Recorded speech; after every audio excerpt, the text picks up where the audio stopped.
Good day, friends and family. This is a book called Small Saul by Spires, and I'm going to read it to you today. There's a lot of intro to this book, a lot to be read and said, but we'll skip over those parts. There we are.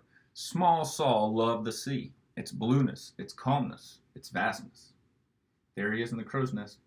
Caw, caw, caw.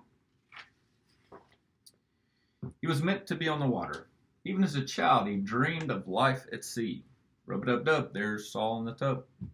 When he was old enough, small Saul tried to become a sailor, but the Navy wouldn't have him. You must be this tall to join the Navy. Fortunately, pirates aren't so picky, so he enrolled in pirate college.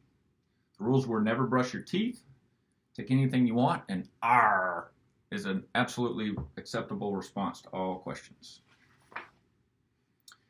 Small Saul, though, was hardly a natural pirate. Being rough and tough just wasn't in his nature. Arr, arr, purr. He was good at intro to swabbing the deck, but he was easily distracted during treasure map interpretation. He did well in navigation, but he lacked focus in looting, the basics. He was born to sing sea shanties, easy for you to say, not to hold a sword. And despite these setbacks, he was determined to graduate. Finally, after months of hard work, small Saul earned his pirate diploma. Look at that. It says, "You are a pirate." Small Saul now had a chance to travel the open seas. He just needed to join a pirate crew. But even though he was small, it looked like no one had room for him.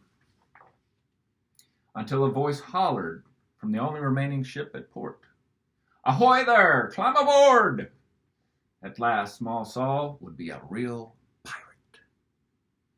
But it didn't take long for the other pirates to notice that something was different about small Saul.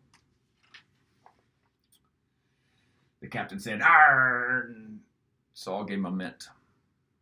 So even the captain began to wonder about his new crew member.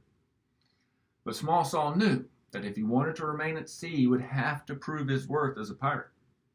Now, pirate college had taught him there are only three things pirates care about: their ship, being tough, and lots of treasure.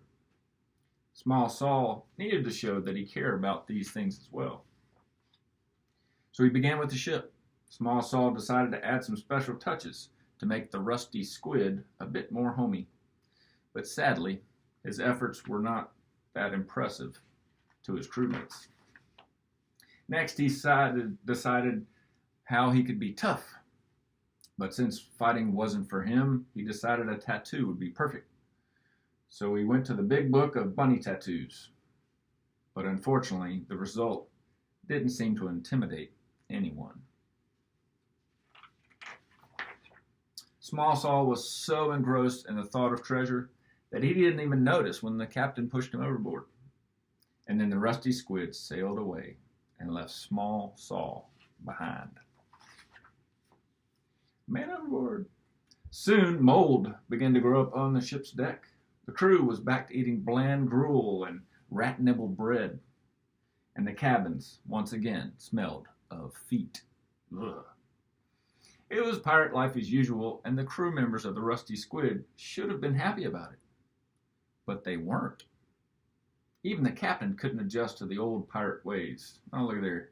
He's got a paper cut. And that's when they realized small Saul may not have been your average pirate, but he had tried his best.